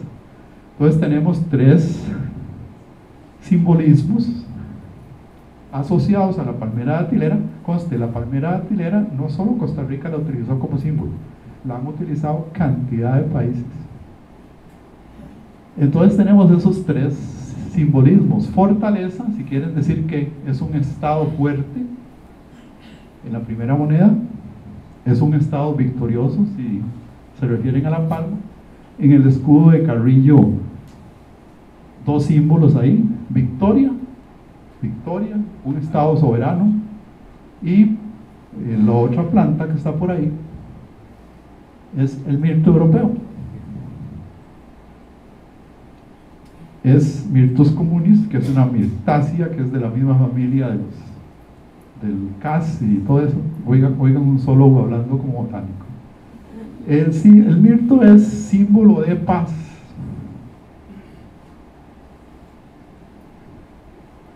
Es una planta muy bonita. De hecho, Yo conseguí una ramita y Lauro logró cultivarla y está en la casa todavía. Bueno, yo también tengo ese árbol, ya tiene como 4 metros de altura, difícil de pegar, huele muy rico en la noche, tiene unas flores blancas, por eso símbolo de paz. Y aquí está ilustrado ahí. Entonces, la moneda tiene estas 2 plantas. Como les digo, costó averiguar qué diablos era eso. Vamos más adelante. El mirto sobrevive todavía en el escudo nacional. Está ahí. Eso es mirto, quiere decir paz. En otras monedas se utilizó también la palma y el mirto, como en estas pesetas, los que usaron pesetas, ¿se acuerdan de eso? Y en realidad el domingo de Ramos debía ser domingo de palmas, domingo Palm Sunday, así es como lo llaman los gringos, porque no es que voy a predicar, cuando Jesús entra a Jerusalén, lo reciben con con hojas de palmera datilera. ¿Qué significa eso? Que lo están aclamando victorioso. Entonces desde ahí, desde ese contexto bíblico, viene el símbolo de la palma como símbolo de victoria.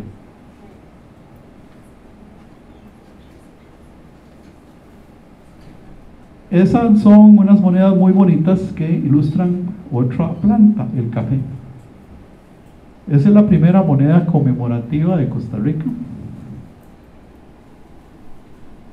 Tiene un árbol de café y son de 1847 a 1850, y estas monedas son conocidas como mariquitas. Se les conoce como mariquitas por la señora que está ahí, que eso es otro tema muy interesante también de discusión. Entonces ya vamos varias plantas. Como les digo, esto fue discusiones ahí, oficinas. Lo más interesante eran las oficinas para evaluar la información pertinente. En 1848 el doctor Castro emite un decreto que escoge eso, una encina, como símbolo de la república, de la nueva república. Es, para mí, para mi concepto, es una de las monedas más hermosas del mundo. A nadie se le hubiera ocurrido, si ustedes ven las monedas del siglo XIX, son solo reyes y militares y gorilas y toda esa cosa. Costa Rica escoge una encina, un quercus, o un quercus, no sé cómo lo pronuncia Carlos, un quercus, que es una encina o roble.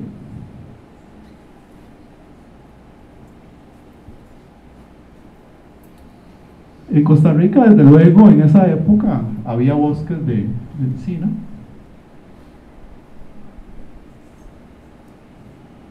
Ahora, ¿cuál posible especie es esa? Bueno, ahí fue otra discusión larga, inclusive la terminamos no con Lauro, sino con Carlos.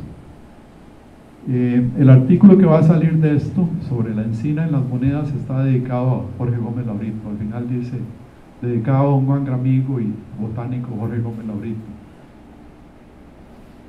Pues probablemente es ese, Quercus salicifolia, y si quieren ver el árbol está ahí al frente. Frente a la escuela de química. Probablemente es ese, ahora muy popularizado por la película esa, ¿cómo se llama? La de las bellotas, la era de hielo. Pues probablemente sea eso. Ahora, vean algo interesante. Esa es una moneda de 1850, es un cuarto de peso. Recuerden que nosotros manejamos 1 real, 2 reales, 6 reales, 8 reales era un peso. Esa es una de un cuarto de peso, o sea, equivalente a 2 reales. Pero esa es una moneda que para la gente de la época, recuerden, la mayoría eran analfabetos, no había periódicos, no había Facebook, todas esas carajadas, no había correo electrónico, pero usted quería transmitir un mensaje, y un mensaje que fuera entendido tanto por el costarricense, que supiera leer o no, como por el extranjero. ¿Por qué? Porque se estaba tratando de fortalecer la inmigración particularmente alemana, francesa. Y entonces, como la moneda era de plata, era intercambiable. Lo que le importaba a la gente, fuera de donde viniera, era que la moneda fuera de plata, fuera de oro. Entonces esa moneda transmite un mensaje muy claro, entendible por todo aquel que supiera un poquito. Y ese mensaje es este. Vean qué mensaje más hermoso. Costa Rica, república naciente, el sol naciente, con 4 departamentos en aquella tiempo, con 5 departamentos en aquella, las estrellas, fuerte, las armas, tierra de volcanes entre 2 mares, abierta al comercio, eso significan los buques, creciendo victoriosa y fuerte, la palma, pacífica, el mirto y hospitalaria, la encina. Ahora, ¿por qué la encina símbolo de hospitalidad? Volvemos a tiempos bíblicos. Parezco predicador, ¿verdad? Cuando Abraham era, sí, creo, está esperando con su esposa en la tienda, llegan los 3 mensajeros de Dios para anunciarle que va a tener un hijo. ¿Recuerdan esa historia? Génesis no sé cuánto. Y entonces Abraham los atiende debajo de una encina. De hecho, en el Génesis dice bajo el encinar de Mambré. Entonces, bajo una encina, él recibe, bajo la sombra de la encina, recibe a los mensajeros de Dios. Entonces, desde tiempos bíblicos, la encina es símbolo de hospitalidad. Ahora, la encina tiene otro montón de usos, ¿verdad? Es árbol fuerte para hacer maderas, para hacer toneles de vino, para hacer todo lo que ustedes quieran. Pero vean qué mensaje más elegante. ¿Cuál es el mensaje de las monedas de Costa Rica de ahora? ¿Quién sabe? Por lo menos los billetes han retomado ese mensaje. Esto, pasando ya brincando hacia el futuro, ese es un billete que todos conocen, al menos los que tienen ya un poquillo de edad. Y esas son 2 monedas de Costa Rica que tienen la guaria morada. Ahora, como estamos en la cátedra Rafael Lucas Rodríguez, ¿sabían ustedes eso? Don Rafael Lucas hizo el diseño de la guaria, y eso me lo confirmó Leonora. Leo no está por aquí. Leonora Rodríguez Sevilla, la hija de don Rafa, que tiene creo que hasta los bocetos ahí en la casa.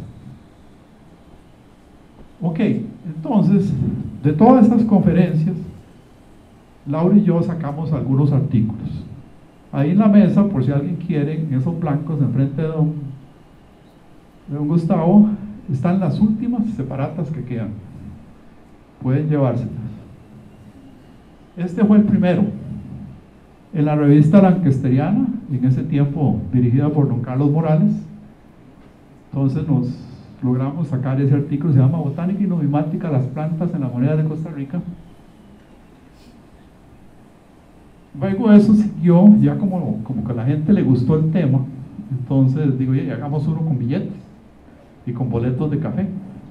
Y entonces salió eso, algunas plantas en billetes, boletos de café y cafetales de Costa Rica, y entonces está sintetizado ahí. Esa es una faceta que ustedes no conocían del Lauro, o algunos sí. Y la tercera fue esta: palmeras, palmas y mirtos en comunidades de Costa Rica, los 3 en la Lancasteriana. Pero como yo soy zoólogo, entonces también se nos ocurrió, ¿por qué no hablamos algo así? Y entonces sacamos ese folleto que se llama Plantas y Animales en la Numismática Costarricense, folleto bilingüe, que desde luego hay un montón de animales en las plantas y monedas, el jaguar, por ejemplo, y ahí está Lauro. Entonces yo hice la parte de los animales, Laura la parte de las plantas, y don Manuel Chacón, que es el curador de numismática del Museo del Banco Central, pues hizo la amalgama. Ese todavía está disponible por si quieren comprarlo en la tienda del ¿cómo se llama? Del museo. Vean otros animales aquí, por ejemplo. ¿Quién dice que no hay monedas bonitas? Y esa es una alga, Caulerpa prolífera, que en colaboración con Andrea Bernica, que fue profesora de esta escuela, y que el maestro tal vez diga que no es Caulerpa, pero sí es Caulerpa, está en las monedas. Ahora, ya para no cansarlos, bueno, aquí está, dos plantas muy comunes.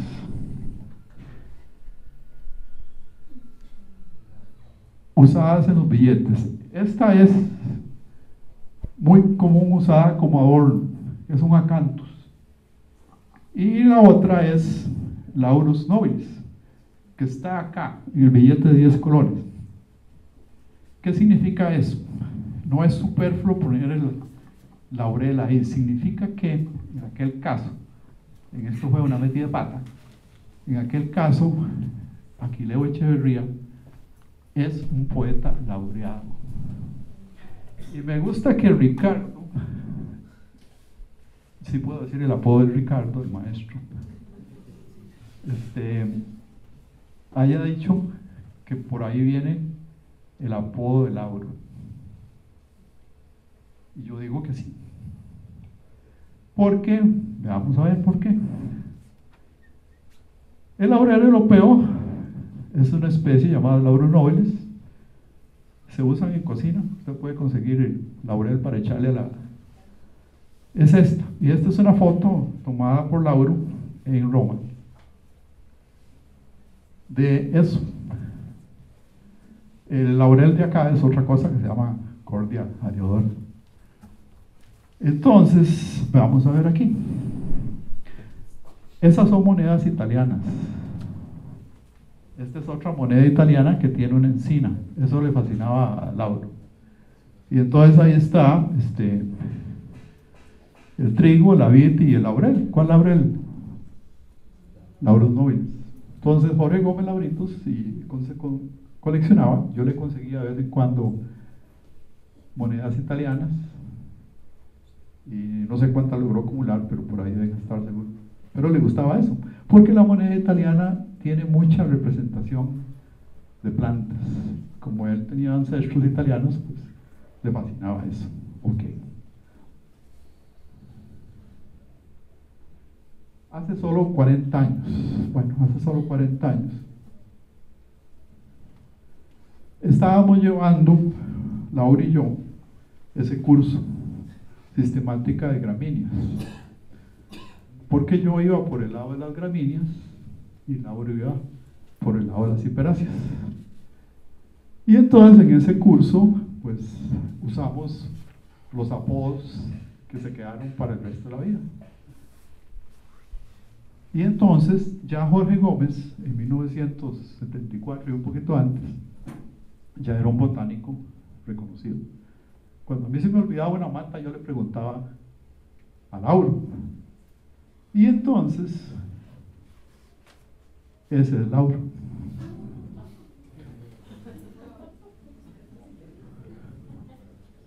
Eso es en ese curso de sin barba, con copete. Entonces, su sobrenombre original es, como dijo Ricardo, Laurus. ¿Cómo lo sé yo, chico? Porque yo estaba ahí. Esa era la época en que los dos teníamos copete. Hasta Ricardo tenía copete. La época en que uno como estudiante, años después, dice, era la época en que uno fue feliz y no se dio cuenta. Entonces, de lunes a viernes, me acuerdo muy bien, viajaba de Turrialba en el bus de las 6, llegaba aquí, tomaba las clases, y siempre, aunque hiciéramos oficina, tenía que agarrar el bus de las 9 de la noche, que era el último, porque si no se quedaba. Entonces,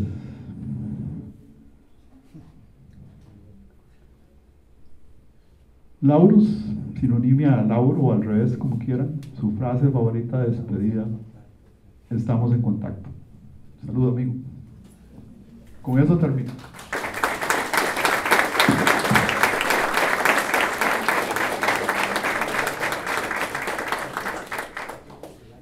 Bueno, agradezco a los cuatro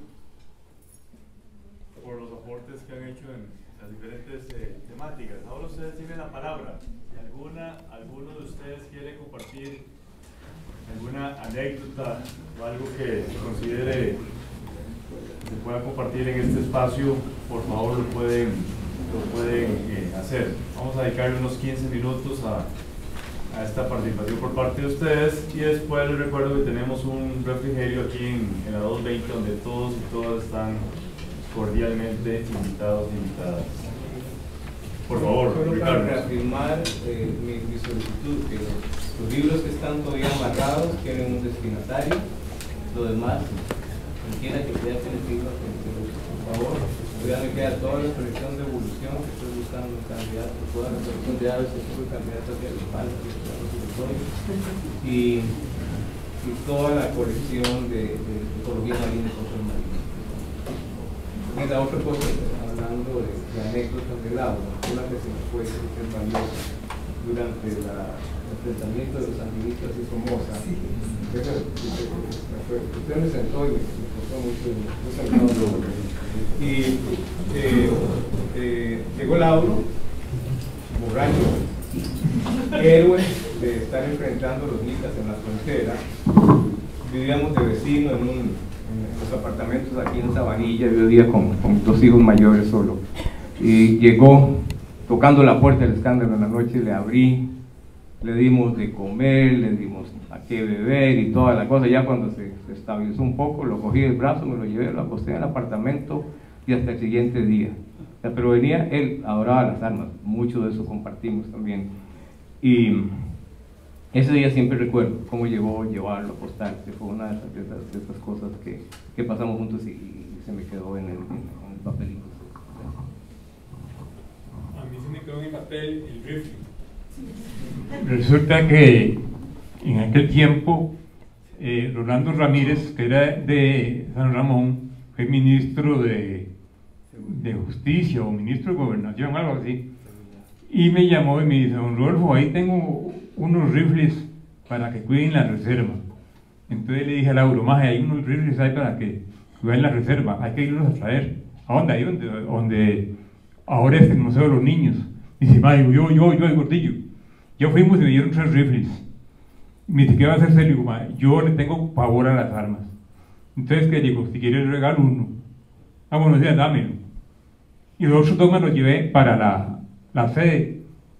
Los guardas, Víctor dijo: no, a mí no me gusta el rifle, yo uso revólver. Los guardas lo tuvieron años y nunca lo ocuparon. Al final de cuentas me los traje y se los di aquí un carajo, Pedro Cuyel, y quién sabe qué hizo con ellos. Pero es una buena anécdota, porque después ya me contó que le puso mira telescópica, que esto y que lo otro.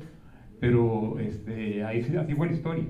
Fuimos al cuartel Bellavista en ese tiempo a traer los famosos 3 rifles, las 3 carabinas que Jorge que nos habían regalado. Y por último quería decirle lo siguiente: yo considero que el herbario tiene un antes y un después, antes de Jorge Gómez y después de Jorge Gómez. Cuando yo me fui, yo era el encargado del herbario que quedó Jorge, habían apenas 5.000 ejemplares, y ahora yo creo que hay arriba de 25.000 ejemplares, de manera que 105.000. Bueno, me quedé corto, pero yo lo dejé con 5.000. Así que pueden darse cuenta de la calidad de Jorge. Gracias. Y por supuesto el aporte de Carlos y otros botánicos también.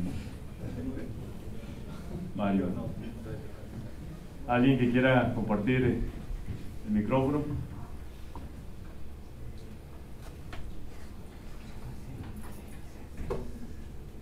¿Ahorita? ¿Qué puedo decir? Solo recuerdos bonitos con Jorge. Anécdotas, miles diría yo, porque al igual que José, tuve el honor de conocerlo en el 74 como asistente, y desde entonces amigos. Fue mi gran compañero de armas, podríamos decir, tirador, Bueno, aquí hay dos, aquí está Marco Retana Y también, Marco Retano también, que me anda, ¿verdad? médico de la escuela. Y varios, sí, éramos el comité de seguridad de la escuela. Pero sí, muchas anécdotas que compartir con Jorge estos años en el herbario después de mi regreso a la escuela, en parte gracias a él también, creo, y a Gustavo, pues fueron muy lindos, colectas cada 15 días por lo menos, de las más bonitas y más interesantes, las de Isla del Murciélago también con el famoso maíz, ¿verdad? Pero sí, anécdotas son cientos y estudiantes que aparecieron como nuevos tiradores también gracias a Laura y sus enseñanzas y sus comentarios, que a veces compartimos días de ¿cómo se llama? de ocio, ratos de ocio, tirando en un rodillo y enseñando a tirar a varios, ¿verdad? Pero siempre fue un tema desde las armas que poco se tocó aquí, pero sí, Laura era un fanático de las armas y un gran conocedor también, como lo fue de botánica, también un gran conocedor de armas y cosas así que le fascinaron y fueron parte de sus pasiones, ¿verdad?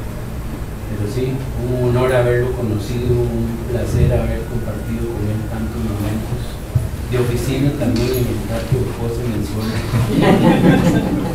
Sí, gracias a Dios que nos permitió conocerlo y compartir con él tanto tiempo. Muchas gracias, Jorge. James. Yo creo que hace falta anécdotas de estudiantes, Laura. Cuando yo llegué a Flora, yo tenía una novia que había llevado Flora antes, entonces ya yo sabía un montón de plantas de aquí del campo. Entonces jugaba así como que sabía mucho, ¿verdad? Cuando quería llevar el curso. Primera gira a Tibes, a Laura no le gustaban los bombetas ni los bateadores, ¿verdad? Entonces lo primero que hizo, porque yo jugaba que sabía plata, James va a decir a todo el mundo qué es este árbol. Yo me quedé viendo y le dije, esto no está en la obra.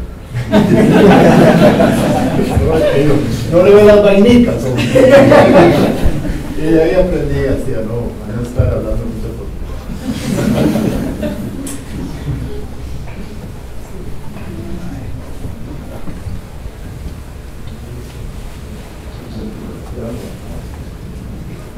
¿Alguien más? Marco. Yo voy a hablar rápidamente. La relación, de hecho, conmigo, con Jorge, empezó con armas. En la reserva se andaba un arma y Lauro la vio. Y una de las formas discretas nuestras era portar armas y que nadie se diera cuenta, ¿no? Y entonces Lauro me dice, vení, te voy a enseñar algo, en confianza. Y andaba un 38. Me dice, lo ando muy escondido porque no tengo papeles. Y una vez, siempre hacíamos grupos ahí muy discretos para ir a tirar. Y entonces lo invité a un entrenamiento con un grupo policial, se supone de los de choque del país, y fuimos como 5. Habíamos puesto todos los blancos ya en el tajo y todo ese tipo de cosas, y entraron los que tiraban, ¿verdad? Entonces ya revisen armas, desenfonden, revisen casquillo, todo el montón de protocolos, ¿verdad? De seguridad y todo ese tipo de cosas, y tiraron. Pésimos tiradores, por cierto. Y entonces estaba el encargado y le dice, ¿qué señor? ¿Usted quiere tirar? Entonces Lauro, siempre respetuoso, dice, si me dan la oportunidad. Le dieron la oportunidad. De los 5 blancos, pegó los 5, ¿verdad? Y entonces el señor le dice, mira, todavía tenés buena vista. Dice, no, es que tiro mejor que ustedes. O sea, después de eso, siempre íbamos a tirar y había un lugar, el famoso boyero, él siempre íbamos, ¿verdad? Después de tirar era una de las actividades que no podía faltar, el consumir camarones con mantequilla en el restaurante Boyero allá en San Rafael Arriba. Un honor de verdad, de una dicha haber conocido a Lauro, una persona recta, honesta, y el último colerón, que de hecho se llevó fue con el asunto de la isla Calero, de que ella me llamó y me dice, ¿por qué aquí hacen falta hombres que realmente defiendan el país? Dice, nosotros podemos ir a defenderlo. Dice, lo que pasa es que la gente no quiere las armas no son peligrosas, lo peligroso es quien no sabe usarlas. En fin, un gran amigo. Ya que la discusión se fue por la parte bélica de Jorge, solo Tabillo me decía, y a propósito de Calero, cuando ya pasaron muchos días y no se resolvía, un día me llama la atención y me dice, Tabillo, ¿verdad que ya es hora de que vayamos a Calero?